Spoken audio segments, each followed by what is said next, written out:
మందిని కలవాలి నేను. అందుకని మీరందరినీ దృష్టిలో పెట్టుకొని ఏం మాట్లాడదలుచుకున్నారో ఏమి కావాలో స్పష్టంగా చెప్పండి. మీరు నా కోసం పనిచేశాను, మీరు నన్ను గుర్తించండి అలా కాకుండా మీరు మనస్ఫూర్తిగా మీ కోరిక చెప్పండి. నాకు ఇలాంటి పదవి కావాలని కోరుకున్నాను చెప్పండి. అది కమిటీకి ఇస్తాను నేను. ఆ కమిటీ కూడా కొన్ని నియమావళి పెట్టాను నేను.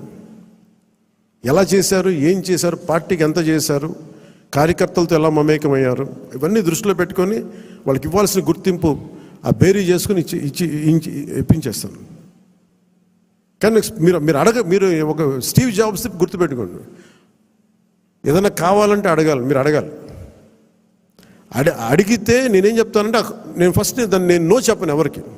చాలామంది నా దగ్గరికి వచ్చి చైర్మన్స్ కావాలి, టీటీడీ చైర్మన్ కావాలని కనీసం ఒక 50 మంది అడిగారు ఇప్పటికి నన్ను. ఒకటే ఫస్ట్ సంతోషం, మా ఇంట్లో వాళ్ళు ఒకళ్ళు అడగలేదు, అందుకని ఆనందంగా అనిపిస్తుంది.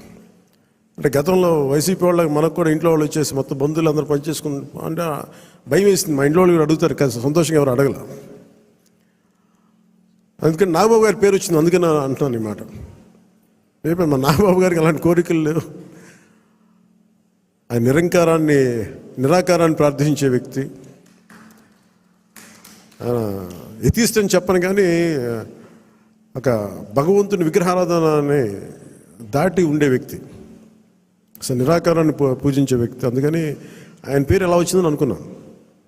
చాలా ప్రతిదీ కూడా మీరు అడగండి, నేను దానికి నో చెప్పను, నేను పరిశీలిస్తాను. ఒకవేళ ఇవ్వలేని పక్షంలో ఎందుకు ఇవ్వలేదో, ఏమి చేయగలమో నేను మనస్ఫూర్తిగా మీకు మనసు ఇప్పి మన నాయకుల ద్వారా చెప్పిస్తాను. లేదంటే కొన్ని పరిస్థితులు నేనే చెప్తాను.